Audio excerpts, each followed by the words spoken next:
Guys हम हमारे daily life में ऐसे ही सेंटेंसेस का बहुत यूज़ करते हैं जहाँ पर हम कहते हैं कि ऐसे तो मत जाओ बिना खाए पिए, ऐसे तो मत सोचो उसके बारे में, ऐसे तो मत हंसो मुझ पर।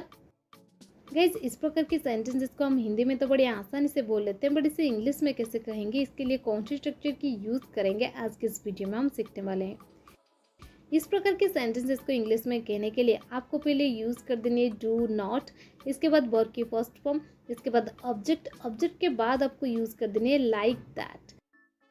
चलिए कुछ एग्जांपल्स लेते हैं ताकि आपको ये स्ट्रक्चर और अच्छे से क्लियर हो जाए। ऐसे तो मत सोचो उसके बारे में, don't think about her like that, don't think about her like that.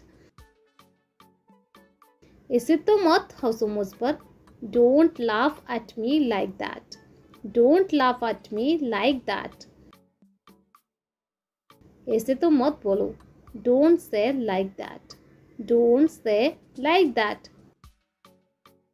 ऐसे तो मत जाओ बिना खाए पिए, don't go like that without having anything, don't go like that without having anything. Or you can say, don't go like that without taking anything.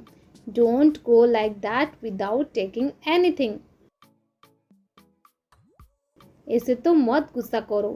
Don't get angry like that. Don't get angry like that.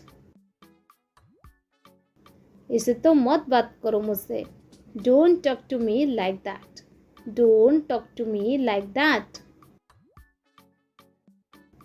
ऐसे तो मत मजाक उड़ाओ उसकी. Don't make fun for her like that. Don't make fun for her like that.